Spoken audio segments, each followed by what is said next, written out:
A plataforma é um modo de a gente estudar de modo mais metódico e detalhado. Nessa plataforma vocês encontram cursos bíblicos, estudos sobre os evangelhos, estudos sobre a Virgem Maria na Sagrada Escritura, comentários sobre a liturgia do domingo, e cada vez mais a gente vai expandir de um modo bem organizado, fácil, acessível, de modo que você possa ter aquela formação espiritual, saborosa e profunda na nossa fé. Ser cristão, mais que nunca, não é para amadores, é para profissional. O que a gente está oferecendo é um modo de ajudá-lo a ser cristão mais consciente, adulto responsável e amante de Jesus Cristo, suas verdadeiras testemunhas. Então convido você, faça um passeio por ela, pela minha plataforma. Dê uma olhada, frequente, estude conosco, estude comigo, vamos crescer no conhecimento de Cristo Jesus. Espero você.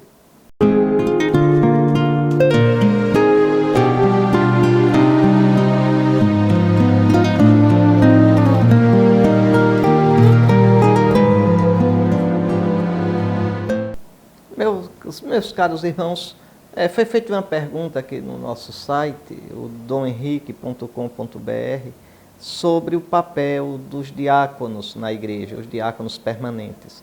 Primeiro, o diaconato é de instituição divino-apostólica e, sendo assim, deve existir sempre na igreja. Não compete à igreja acabar com o diaconato.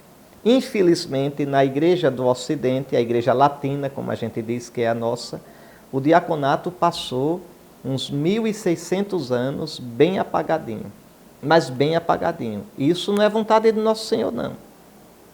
Não é, não. Não é?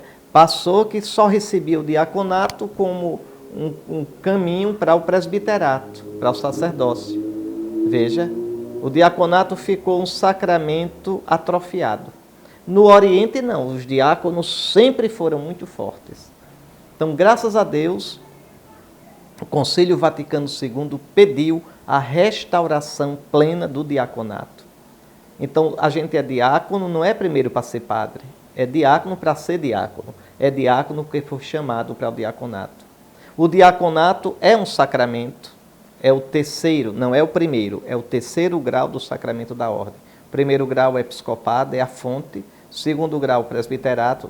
Terceiro grau, diaconato. Não é degrau, é grau. Vem da fonte.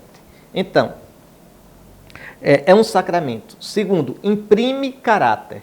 Pela imposição das mãos, a pessoa recebe o dom do Espírito Santo, que configura aquela pessoa ao Cristo servo. Ser servo foi a missão de Jesus.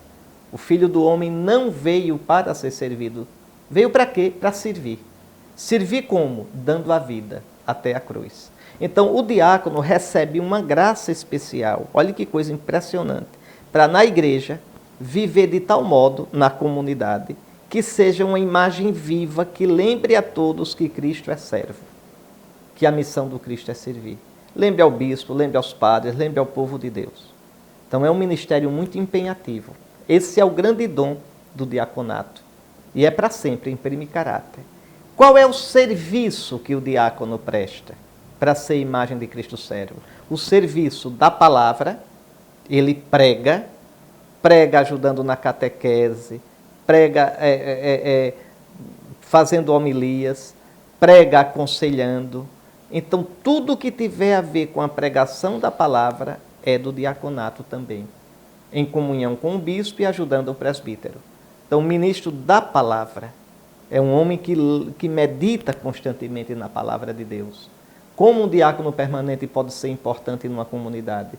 Não é? Ele é um homem casado, que vive a vida de família, pai de família.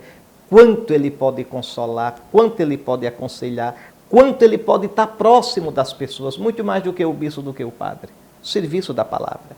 Depois, o serviço da caridade. Da caridade.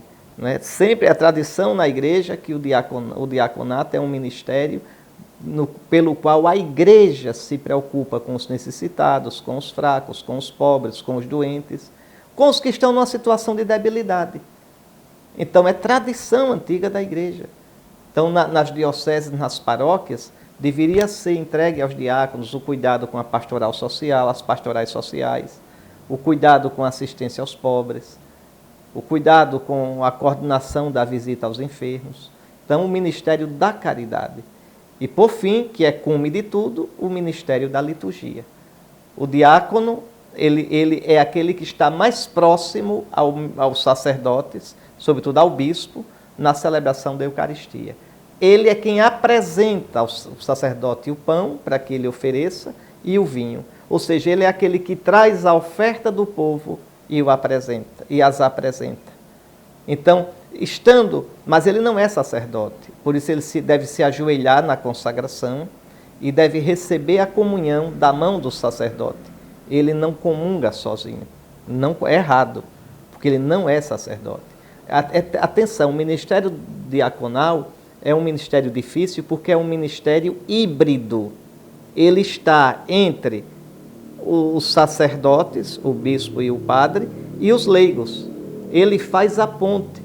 Tanto que na liturgia, isso a gente teria que melhorar muito. O diácono é muito apagado na nossa liturgia. O diácono é que deveria todas as exortações ao povo. É o diácono que deveria fazer. É o diácono que deveria fazer a oração dos fiéis. É o diácono. Em nome do povo, ele apresenta e os fiéis rezam. Senhor, escutai a nossa prece. Essa é a oração. Mas quem apresenta a intenção é o diácono pela igreja, pelo Papa, pelo bispo, pelos governantes. Veja, o diácono apresenta as intenções e o povo reza. Senhor, escutai a nossa prece. Várias coisas que o diácono poderia fazer mais na liturgia, tudo aquilo que liga o povo ao sacerdote, que incentiva o povo a participar. Isso que depois entrou na igreja de modo muito ruim, comentário. Não, eram isso na igreja antiga, eram exortações feitas pelo diácono. É isso. O diaconato sabe, depois de ordenado, não se pode casar. E o diaconato é um ministério muito importante. Eu espero que cresça cada vez mais na igreja. O diácono não é um mini padre. Ficou viúvo, se torna padre. Não, ficou viúvo, fica diácono viúvo. Porque o ministério diaconal é uma vocação. Diácono não é padre no meio do caminho. Diácono não é padre cansado, que não chegou até o fim. Não, diácono não é padreco, diácono não é leigo, diácono é um ministério ordenado, é ministro de Cristo, da igreja, e tem uma característica e uma missão próprias.